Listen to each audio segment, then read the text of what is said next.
पाता वैरमणि शिक्षापद समादयामि अन्निदाना वैरमणि शिक्षापदम समादयामि कामेषु हिंसाचारा वैरमणि शिक्षापदम समादयामि मूषावादा वैरमणि शिक्षापदम समादयामि सुरा मेरे मज्ज पम्मादिठाना वैरमणि शिक्षापदम समादयामि।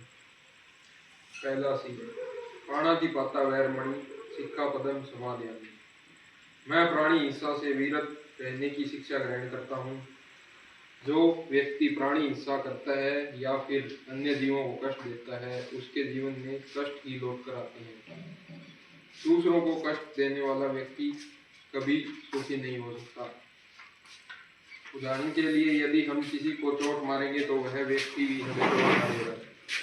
जो व्यक्ति किसी की हत्या कर देता है तो उसे भी अपने प्राणों की चिंता होने लगती है। वह प्रतिपल डरता है, न जाने किस पल कोई उसके प्राण छीन ले, उसकी हत्या कर दे। जब हम किसी से लड़ते हैं और उसे एक थप्पड़ मार देते हैं तो वह व्यक्ति प्रतिरोध स्वरूप 2 थप्पड़ मारता है। हम 2 थप्पड़ मारेंगे तो वह सिलसिला आगे बढ़ता जाएगा। परिणाम यह होता है कि जिस प्रकार हमने कष्ट दिया उसी तरह हमारे पास कष्ट लौट कर आ जाता है, ज्यादा मात्रा में आता है। इसी प्रकार जब हम अन्य जीवों को कष्ट देते हैं तो वे भी हमें मारने दौड़ते हैं, काटने दौड़ते हैं या फिर डंक मारते हैं। इसका अर्थ है जब किसी जीव को कष्ट देते हैं तो हमारे पास कष्ट ही लौट कर आता है। ऐसा व्यक्ति जीवन में कभी भी सुखी नहीं रह सकता। कोई व्यक्ति किसी जीव को कष्ट क्यों देता है?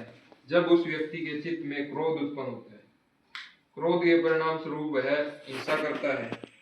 प्रत्येक हिंसा क्रोध को और बढ़ाती है।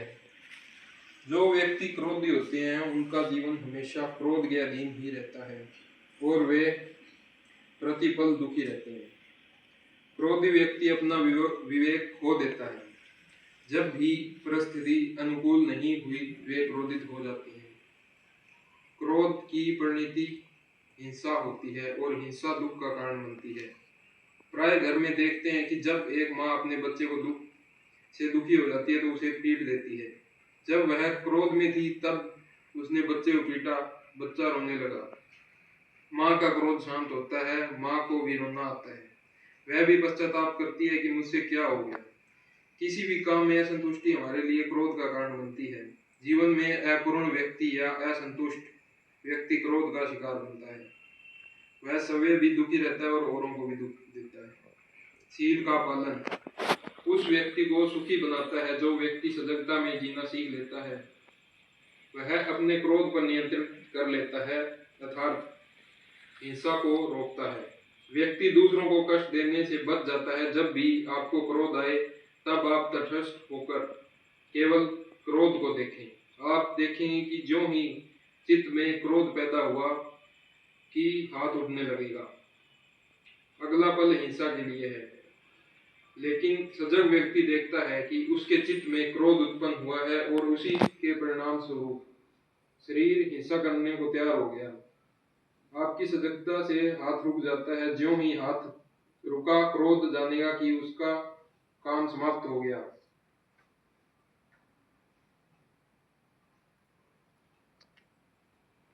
दोबारा भी ऐसी घटना घटी। क्रोध उत्पन्न तो हुआ लेकिन आपकी सजगता ने क्रोध को हिंसा में नहीं बदलने दिया। जब बार बार ऐसी परिस्थिति बनेगी तब आपके चित्त में विचार पैदा होगा कि क्या यह क्रोध क्यों पैदा होता है।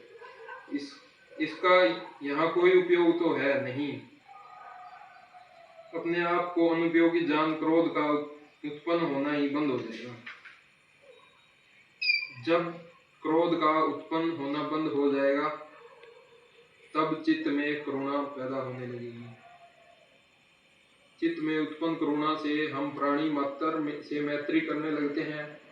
करुणा प्रत्येक जीव के प्रति हमें हमारे दायित्व का बोध कराती है। करुणामयी व्यक्ति सभी को सुख देते हैं और सभी के कल्याण के लिए कार्य करते हैं। और इस प्रकार जो व्यक्ति प्रथमशील प्राणी हिंसा से विरत रहने का पालन करता है, वह सभी भी सुखी रहता है और औरों को भी सुख बांटता है।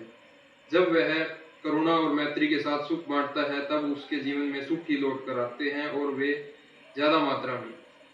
प्राय घर में हम देखते हैं कि दूध गर्म करते समय दूध एकदम उबाल पर आता है, अगले ही पल दूध बर्तन से बाहर फैलने लगता है। लेकिन गृह कार्य में दक्ष कुशल महिला पुरुष दूध को गर्म करते हैं, वे दूध को बाहर नहीं फैलने देते। ऐसी अवस्था में जब दूध गर्म होकर उबलने लगता है, तब या तो बर्तन को आग के ऊपर से हटा लिया जाता है या फिर आग को बुझा दिया जाता है। चाहे बर्तन आगे से हटाएं या आग बुझाएं, दोनों का एक ही उद्देश्य है कि दूध बाहर न फैले। ऐसे ही सजग और समझदार व्यक्ति कभी भी अपने क्रोध को हिंसा में नहीं बदलने देता। वे स्वयं पर नियंत्रण करना सीख लेते हैं और यह सब संभव है ध्यान साधना का अभ्यास करने से। अदिन्ना दाना वैरमणि सिक्खापदम समादयामि। मैं चोरी से विरत रहने की शिक्षा ग्रहण करता हूँ या करती हूँ। जो व्यक्ति चोरी करता है, चोरी के धन से अपनी जरूरतों को पूरा करता है, जीवन को सुखी बनाने के लिए चोरी के धन से सुख सुविधाएं जुटाता है, लेकिन वह वास्तव में सुखी नहीं रहता। चोरी करने के बाद वह आशंकित रहता है, वह प्रतिपल रहता है कि उसकी चोरी कभी पकड़ी न जाए। वह चिंतित रहता है। जीवन को सुखी बनाने के मकसद से उसने चोरी की, सुख सुविधाएं जुटा भी ली, लेकिन ये सब बाह्य सुख थे। उसके अंतःकरण में तो डर घर कर गया। वह सोचता है कि यदि मेरी चोरी पकड़ी गई तो लोग मुझे चोर समझेंगे, मेरी सामाजिक प्रतिष्ठा समाप्त हो जाएगी, चोरी पकड़ी जाने के बाद सजा भी मिलेगी। अनेक प्रकार की डर आकांक्षाएं उसे प्रतिपल दुखी रखते हैं और ऐसे व्यक्ति का जीवन हमेशा दुख में रहता है। सभी लोग चोरी नहीं करते, न ही सभी चोर होते हैं, लेकिन कई बार परिस्थिति ऐसी निर्मित होती है कि व्यक्ति के चित्त में चोरी का भाव पैदा होने लगता है। भले ही उसने चोरी नहीं की, लेकिन चित्त में उत्पन्न चोरी का भाव उसे आशंकित करता है। कई बार ऐसा भी होता है कि व्यक्ति अपने चित्त में उत्पन्न विचार के अधीन हो जाता है और चोरी कर लेता है। ऐसा व्यक्ति तो भावनात्मक रूप से भी काफी दुखी रहता है, क्योंकि वह व्यवहार में चोर नहीं था, बस परिस्थिति बनी और चोरी कर ली। चोरी चाहे एक बार की हो या अनेक बार, परिणाम तो दुख ही होता है। वह व्यक्ति जीवन भर चोर कहलाता है। अक्सर जीवन में ऐसी घटना घट जाती है कि किसी माता पिता ने अपने बेटे को रुपए दिए और दुकान से सामान लाने को कहा। बेटा सामान लेकर आया, दुकान वाले ने भूलवश ज्यादा रुपए दे दिए। बच्चा ना समझ था, जान तो गया कि दुकानदार ने भूल से मुझे ज्यादा रुपए लौटाए हैं, लेकिन वह निर्णय नहीं कर सका। वह अपने माता पिता को यह बताता है कि दुकानदार ने सामान भी दे दिया और रुपए भी ज्यादा दे दिए। माता पिता वे रुपए लेकर अपने पास रख लेते हैं। बच्चा समझ जाता है कि माता पिता ने चोरी कर ली है, और जब दोबारा कभी बच्चा उस दुकान में आगे जाएगा तो उसके मन में डर पैदा होगा कि कभी दुकानदार को याद न आ जाए उसने ज्यादा रुपए गलती से दे दिए नहीं। बच्चा डरता है कि वह उसे चोर समझेगा। बच्चा आशंकित हो जाता है, उसे सुबह गलानी होने लगती है। महीने वर्षों के बाद भी वह बच्चा उस दुकान पर जाएगा तो भी उसे एहसास रहेगा कि वह चोर है।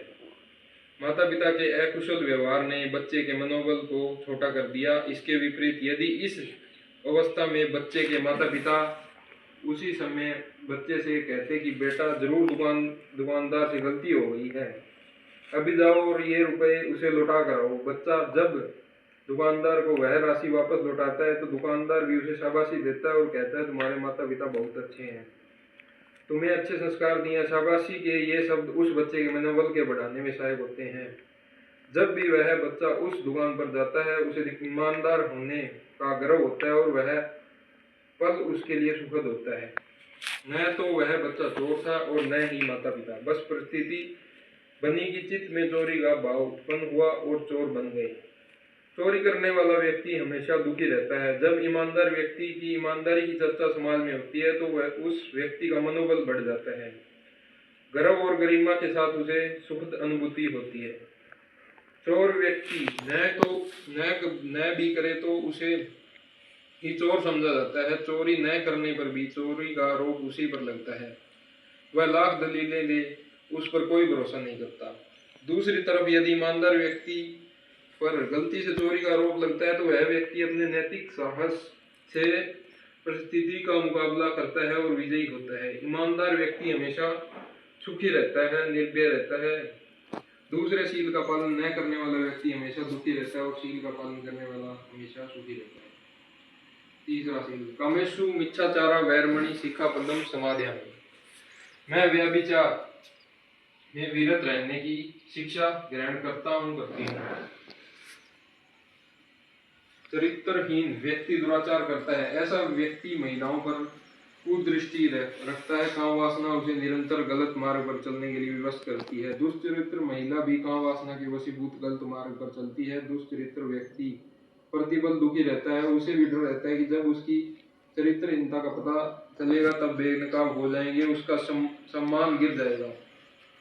इसी उधेड़बुन में लगे रहते हैं, समाज और भीड़ से बचते हैं। जहाँ भी चार लोग इकट्ठे होंगे वे वहाँ जाने से बचते हैं। यदि सभा बैठक या अन्य सामाजिक आयोजन में उन्हें निमंत्रण भी मिले तब भी वे बहाने बनाएंगे। मेरी तबीयत ठीक नहीं है, घर पर मेहमान आने वाले हैं, मुझे कहीं जाना है इत्यादि बहाने बनाते हैं।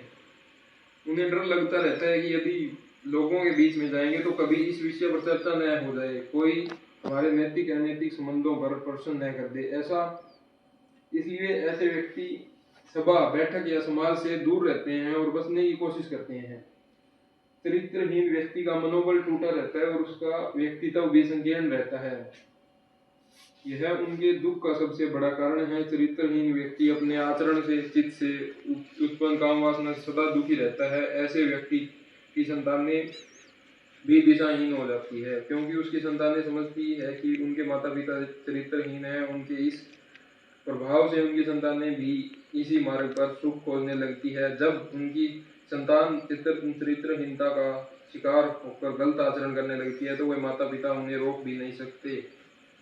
जिस माता पिता की संतान चरित्रहीन हो जाए, दिशाहीन और अनैतिक कार्य करने लगे तो यह दुख है सहनीय हो जाता है। जो पिता दुराचारी होते हैं उनके अपनी ही संतानों को ऐसे मार्ग पर देखकर दुख होता है। जब आत्म ग्लानि उनको प्रतिपल दुखी रखती है।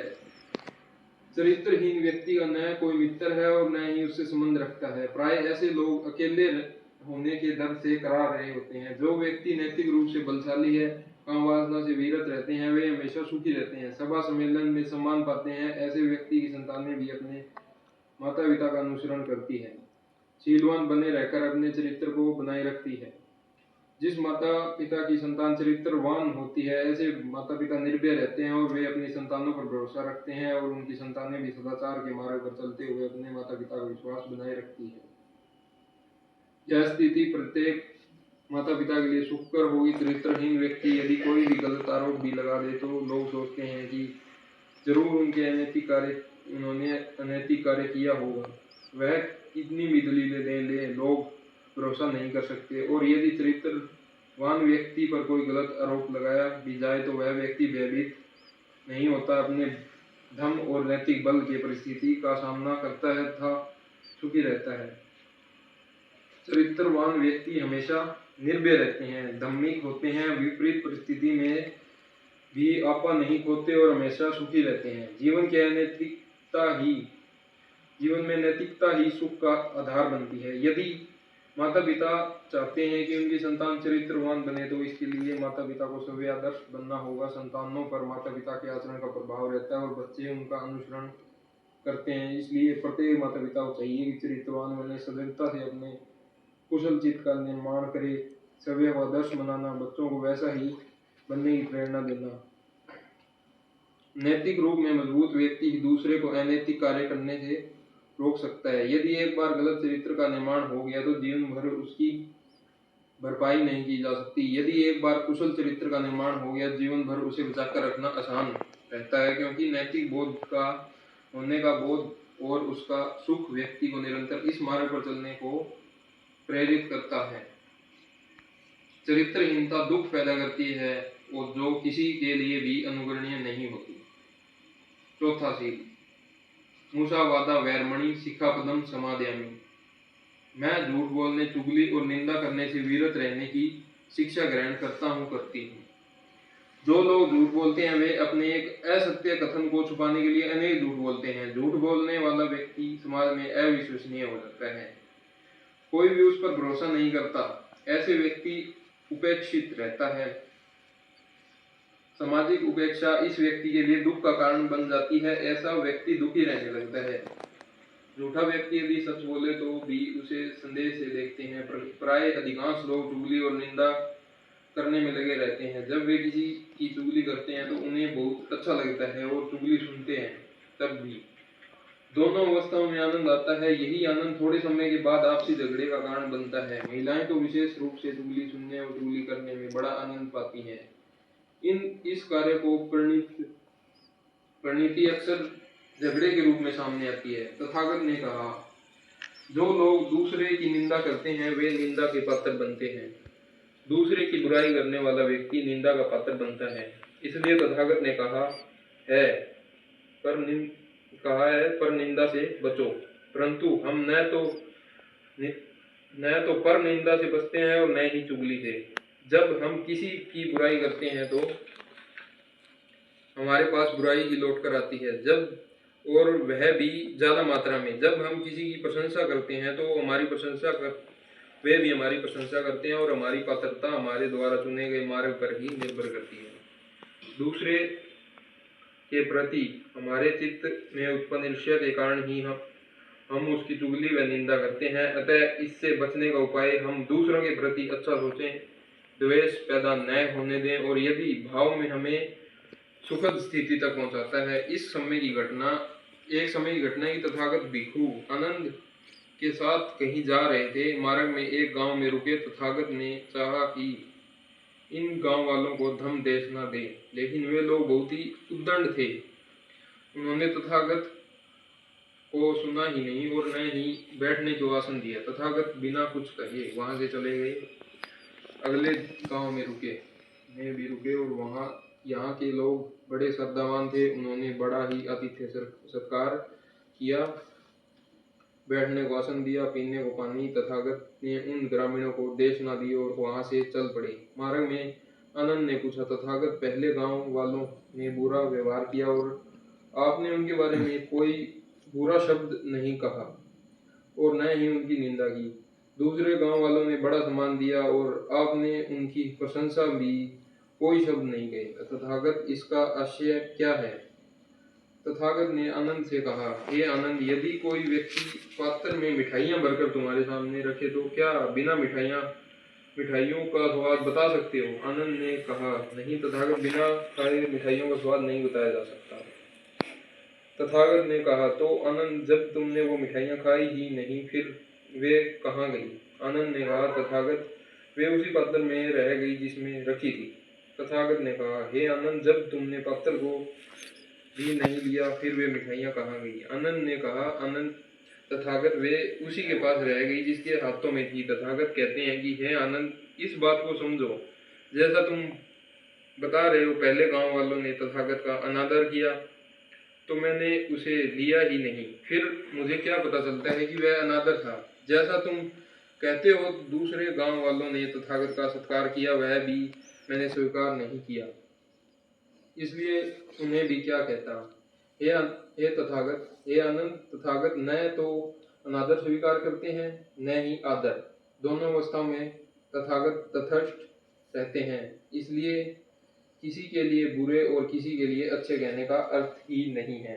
हमें तो तथागत का अनुसरण करना चाहिए, परंतु व्यवहार में हम इसके विपरीत करते हैं। जब सामने वाला व्यक्ति बिना हमारा संबोधन किए यदि गाली निकाल रहा है तो हम उसे लपक लेते हैं। फिर हम भी कहाँ कम रहते हैं, उसे 2 गालियां लौटाते हैं। 2 से 4 से आगे फिर स्थिति बिगड़ जाती है, लड़ाई होने लगती है। हम जानते हैं कि गाली हमें न देकर किसी और को दे रहा था, लेकिन हमने उसे महत्वपूर्ण समझकर पकड़ लिया। यह लड़ाई का कारण बन जाता है। प्राय सभी लोग ऐसा ही करते हैं और दुखी रहते हैं। जो व्यक्ति शीलवान नहीं होते वे प्राय झगड़े में फंसे रहते हैं, झूठ बोलने, चुगली व निंदा करने में लगे रहते हैं और निरंतर दुखी रहते हैं। परंतु जो लोग शील का पालन करते हैं वे झूठ बोलने, चुगली व निंदा करने से बचते हैं व सुखी रहते हैं। पांचवा सील, सुरा मेरे मज्जा निठाना वैरमणि सिक्खापदम समादयामि। मैं किसी भी प्रकार के नशीले पदार्थों का सेवन करने, कच्ची पक्की शराब से विरत रहूंगी ऐसी शिक्षा ग्रहण करता हूँ। जो लोग नशा करते हैं वे जीवन को सर्वस्व को खो देते हैं और सबसे पहले धन की हानि होती है जो कमाते हैं। जब शराब में चला जाता है तो शराब पीने की लत शरीर को खोखला बना देती है और शरीर के में फेफड़े, गुर्दे व लीवर खराब हो जाते हैं। तरह तरह की बीमारियों से शरीर गिर जाता है और वह व्यक्ति अल्पायु में ही मौत के मुंह में समा जाता है। ऐसा व्यक्ति जीवन भर सवैह दुखी रहता है और मृत्यु के बाद परिजनों को भी दुख में मरने के लिए छोड़ देता है। तथागत ने कहा, जहाँ मदिरा समान पाती है वहाँ दुर्भिक्ष पड़ते हैं और औषधियां निष्फल हो जाती है। कलह के बाद बादल मंडराते हैं, मदिरा से सदा बचकर रहना, यह पाप और अनाचार की जर्नी है। शराबी व्यक्ति सवैह का दुश्मन होता है, क्योंकि शराब वह पीता है और उसे प्रतिपल अंदर से मार रही होती है। नशा करने वाला व्यक्ति यह जानता है फिर भी वह सवैह को मौत के मुंह में धकेलता रहता है। प्राय देखने में आया है कि किसी न किसी रूप में कमजोर व्यक्ति की शराब का सहारा लेते हैं, अपनी कमजोरी को शराब के नशे में छुपाने के लिए ऐसा करते हैं, लेकिन शराब उसे ही अपना शिकार बना लेती है। जब शराबी व्यक्ति को कोई न पीने वाला व्यक्ति समझाने की कोशिश करता है तो वह उसे अपना दुश्मन समझता है। जितना जितना उसे समझाने का प्रयास किया जाता है वह उतना ही ज्यादा पीने लगता है, क्योंकि वह समझने लगता है कि अब उसका महत्व बढ़ गया है। शराबी शराब छुटाने का हर प्रयास उसे ज्यादा पीने के लिए प्रेरणा देता है, लेकिन वह भूल कर रहा होता है। इस प्रयास का मतलब यह नहीं होता कि शराब पीने वाला व्यक्ति ज्यादा महत्वपूर्ण हो गया है। उसके व उस पर आश्रित लोगों के प्रति चित्त में उत्पन्न करुणा का भाव शराबी को ठीक मार्ग पर लाने के लिए किया प्रयास होता है। हमने अनेक लोगों की शराब की लत के कारण अल्पायु में दुनिया से जाते हुए देखा है। उसके मरने के बाद परिवार में शेष बचे और उसके बच्चे व उसके पत्नी का जीवन भी दुष्कर हो जाता है। जब घर का मुखिया नशे की हालत में घर आता है तो आते ही वह झगड़ा करने लगता है। घर का वातावरण दूषित हो जाता है, बच्चे भी उनका कहना नहीं मानते, वे दिशाहीन हो जाते हैं। ऐसे परिवारों का किसी का भी नियंत्रण नहीं रहता। जिस घर में 4 लोग आकर शराब पीने लगते हैं उस घर की महिलाओं की इज्जत बचाना भी दुष्कर हो जाता है। निश्चित रूप से ऐसा परिवार पतनोन्मुखी होने लगता है। नियंत्रणहीन, दिशाहीन बच्चे की कुसंगति का शिकार हो जाता है। धन अभाव में महिलाओं को भी परिवार चलाने के लिए अनेक विषम परिस्थितियों से गुजरना पड़ता है। समाज के अन्य व्यक्ति भी उन्हें संदेह की नजरों से देखने लगते हैं। निश्चित रूप से शराब न केवल शराबी को मौत के मुंह में ले जाती है, बल्कि पूरे परिवार को अनाचार दुराचार के मार्ग पर चलने के लिए मजबूर करती है। इसलिए तथागत ने कहा है कि मदिरा से सदा बचकर रहना, यह पाप और अनाचार की जननी है। एक शराबी शराब के नशे में ठेके पर पहुंच गया। उसने पैसे दिए और एक बोतल देने लगा। ठेके की छोटी सी खिड़की में से बोतल निकालते समय उसका हाथ छिल गया और बोतल का लेवल भी फट गया। उस शराबी ने ठेकेदार से कहा, हे ठेकेदार, मेरी ये एक सलाह मान, यह खिड़की बहुत छोटी है, देख मेरा हाथ छिल गया और बोतल का लेवल फट गया। यह सुनने पर उस ठेकेदार ने शराबी से कहा, भाई मैंने तेरी सलाह सुन ली, अब तुम भी मेरी बात सुनो। यह जो खिड़की देख रहे हो, जिसे तुम छोटा बता रहे हो, इसे छोटा समझने की गलती मत करना। यह खिड़की छोटी नहीं है। मैं पिछले 30 वर्षों से इस खिड़की पर बैठा हूँ। मैंने बड़े बड़े जमींदारों की सैकड़ों एकड़ जमीन को इस खिड़की में से जाते हुए देखा है। उनकी गाय भैंसों को इस खिड़की में से जाते देखा है। मुख्य बाजार की दुकानों, शहर के मकानों, बड़े बड़े कारखानों को इस खिड़की में से जाते देखा है। याद रखना, तेरी भी जमीन जायदाद, कारखाना, कारोबार, दुकान व मकान इस खिड़की से चला जाएगा। यदि तुम यूं ही मेरे पास आता रहेगा तो मैं इस बात का गवाह बनूंगा कि एक दिन तेरी बीवी, बच्चे और तुम भी इसी खिड़की से चला जाएगा। अरे भाई, इस खिड़की को छोटा समझने की भूल मत करना। यह सुनते ही उस शराबी को होश आया और न जाने कभी बुद्ध की देशना को सुना होगा। वह शराबी ठेकेदार से कहने लगा, क्या कहा, मेरी दुकान, मकान कारोबार, बीवी, बच्चे और मैं भी इस खिड़की से चला जाऊंगा और तुम इस बात का गवाह बनेगा। याद रखना, मैं तुझे इसका गवाह नहीं बनने दूंगा। यह कहकर उसने बोतल हाथ में ली और सड़क पर फेंककर तोड़ दी और संकल्प लिया कि मैं आज के बाद शराब नहीं पीऊंगा। निश्चित रूप से जो लोग नशा करते हैं वे अपना सब कुछ गवा देते हैं और दुखी रहते हैं। केवल नशा करने वाला व्यक्ति ही दुखी नहीं होता, उसका परिवार, सगे संबंधी व मित्रगण, गली मोहल्ले के सभी लोग उससे दुखी होते हैं। ऐसा व्यक्ति स्वयं तो दुखी रहता ही है और अन्य को भी दुख देता है। जो व्यक्ति नशे से दूर रहता है वह सदा सुखी रहता है। ऐसा व्यक्ति ही निरंतर उन्नति के मार्ग पर चलता है। पांचों शील देखने में बड़े ही सामान्य लगते हैं, लेकिन इनका प्रभाव बड़ा महत्वपूर्ण है। इसका लाभ उसी व्यक्ति को मिलता है जो इन शीलों का पालन करता है। यह कभी भी संभव नहीं है कि शीलों का पालन तो कोई और करे और लाभ किसी और को हो। ये शील इसलिए भी महत्वपूर्ण है कि एक बार यदि शील टूट जाए तो उनकी भरपाई जीवन भर नहीं की जा सकती। हम सभी तरह की सुख सुविधाओं बाजार में खरीद कर उपभोग कर सकते हैं। सुंदर मकान चाहिए, बाजार में सामान उपलब्ध है। पर्दे, sofa, bed, TV, cooler, air conditioner, car इत्यादि जो भी चाहिए सब कुछ बाजार में मिलता है। कोट, पैंट, आभूषण सब उपलब्ध है, लेकिन इन सब का उपयोग करने वाला व्यक्ति यदि शीलहीन हो तो उपरोक्त वस्तुएं होते हुए भी सुखी नहीं हो सकता। क्योंकि ये सब बाह्य सुख देते हैं। मकान सुख तब ही देता है जब हम मकान के अंदर होते हैं। आभूषण सुंदरता तब ही देते हैं जब उन्हें पहनते हैं। कार व अन्य साजो सामान केवल बाह्य सुख देता है। ये सब होते हुए वह उपभोग करते हुए भी व्यक्ति सुखी नहीं हो सकता। यदि उसके शील टूट गए हों तो जैसे किसी व्यक्ति के पास सभी भौतिक व आध्यात्मिक सुख हैं और उसने किसी की चोरी कर ली, ऐसा व्यक्ति प्रतिपल डरता रहता है। अपने जीवन की सुरक्षा उसे बेचैन रखती है, कानूनी सजा के डर से भागता रहता है। यदि उसने किसी को चोट मारी है तो भी आशंकित रहता है। बाह्य सुरक्षा उसे सुख नहीं दे सकती। ऐसा व्यक्ति कितना भी धन खर्च कर दे, वह जिसके प्राण ले चुका है उसे जीवित नहीं कर सकता। बाजार में कोई भी दुकान नहीं है जो प्राण वापस लौटा सके। एक चोर व्यक्ति कितने भी सुंदर वस्त्र पहन ले, आभूषण पहन ले, लेकिन जब लोगों को पता चलता है कि अमुक व्यक्ति चोर है तो उसे लज्जित होना पड़ता है, उसका सम्मान खत्म हो जाता है। वह चोरी का सारा धन लेकर भी बाजार में चला जाए और कहे कि मेरा सारा धन ले लो और मुझे ईमानदारी दे दो। ईमानदारी कहीं नहीं मिलती है।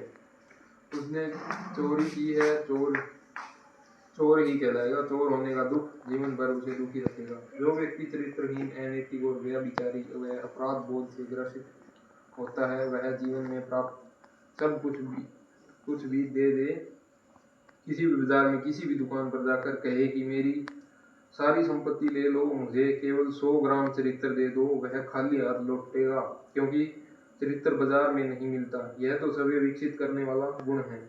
चरित्रहीनता के धब्बे चेहरे पर दूर से ही नजर आने लगते हैं। ऐसा व्यक्ति जब भी अपने व्यक्तित्व का ख्याल करता है तो वह दुखी हो जाता है और जीवन भर पश्चाताप की भट्टी में जलता रहता है, दुखी रहता है। शील एक मापदंड है, शुद्धता है, उत्तमता है, वह पवित्रता है।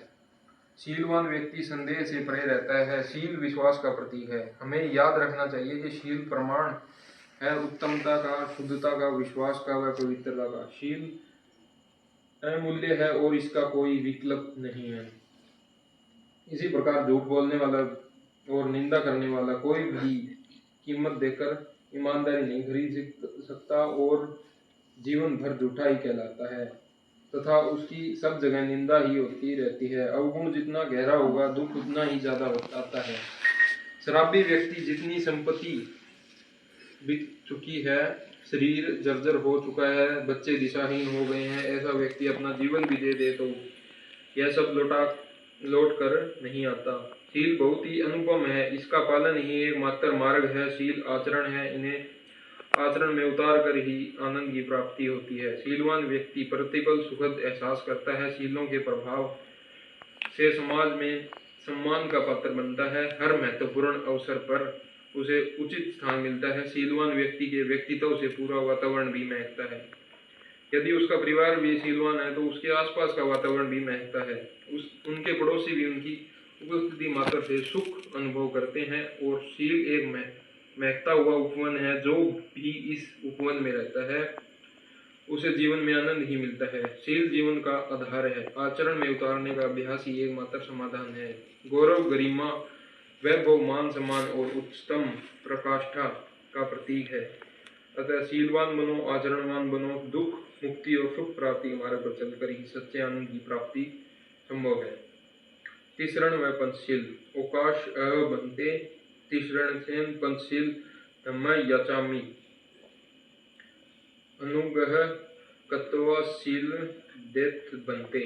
द्वितीयंपि यह बनते तीसरण सह पंचशील धम्म याचामी अनुग्रह कत्वा शील देत में बनते। तृतीयंपि यह बनते तीसरण सह पंचशील धम्म याचामी अनुग्रह कत्वा शील देत में बनते। यमः वदामि त वंदेहि आम बनते। नमो तस्य भगवतो अरहतो सम्मा बुद्धस्य। नमो तस्य भगवतो अरहतो सम्मा बुद्धस्य। नमो तस्य भगवतो अरहतो सम्मा बुद्धस्य। तीसरण बुद्ध शरण गच्छामि बुद्धं धम्म शरणं गच्छामि संघं शरणं गच्छामि। द्वितीयंपि बुद्धं शरणं गच्छामि। द्वितीयंपि धम्मं शरणं गच्छामि। द्वितीयंपि संघं शरणं गच्छामि। तृतीयंपि बुद्धं शरणं गच्छामि। तृतीयंपि धम्मं शरणं गच्छामि। तृतीयंपि संघं शरणं गच्छामि। पंचशील पाणातिपाती वैरमणि शिखापदं समादयामि। अन्नदाना वैरमणि शिखापदं समादयामि। कामेषु मिच्छाचारा वैरमणि शिखापदं समादयामि। मूसावादा वैरमणि शिखापदं समादयामि। सुरामेर्य मज्जनिपातपमादिघ्राणा वैर शिखापदं समादयामि। तीसरण से शुद्धि पंचशील धम्म साधु श्रुति उक्त्वा अपमादेन संपादेन आम बनते। साधु साधु साधु।